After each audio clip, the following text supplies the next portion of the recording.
Hello bachcho, let's read this question. The question says fight and flight hormone is adrenaline, thyroxine, ADH और oxytocin. So इस question में हमें पूछा है कि flight और fight hormone कौन सा है. So our key concept here is emergency hormones.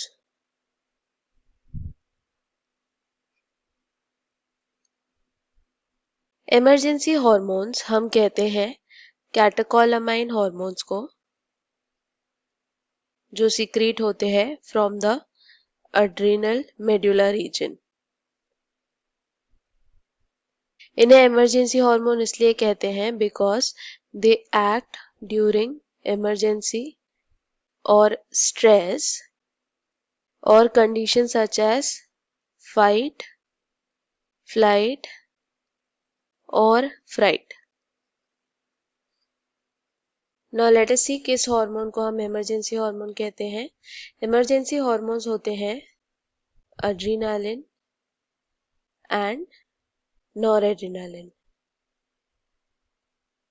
ये हार्मोन सीक्रेट होते हैं फ्रॉम द एड्रेनल मेडुला और इनके फंक्शंस क्या है वो देखते हैं.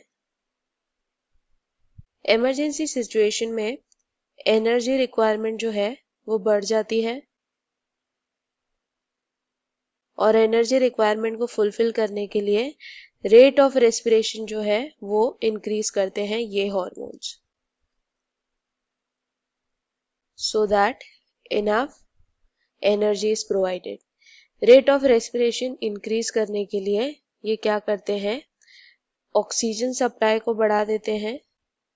ऑक्सीजन सप्लाई कैसे बढ़ेगा, हार्ट रेट बढ़ा के so that enough blood is pumped out और ब्लड प्रेशर बढ़ा के so that the flow of the blood is faster.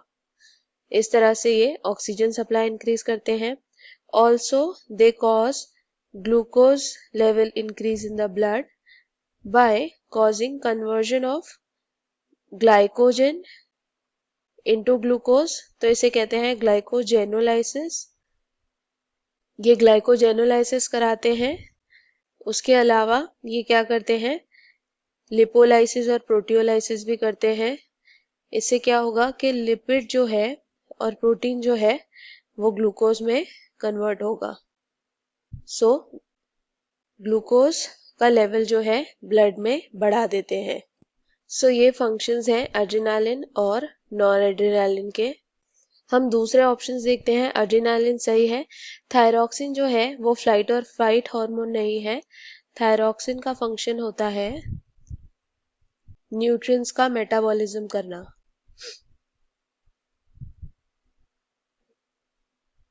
उसके अलावा है एडीएच. तो एडीएच का फंक्शन होता है ब्लड प्रेशर को मेंटेन करना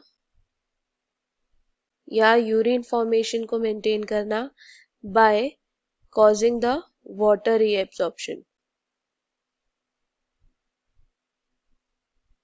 नेक्स्ट है oxytocin.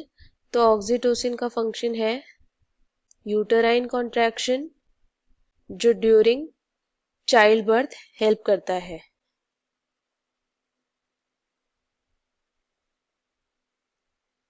So that the baby can be pushed out. So our final answer is option 1, that is adrenaline. I hope you understood it well. Best of luck. Thank you.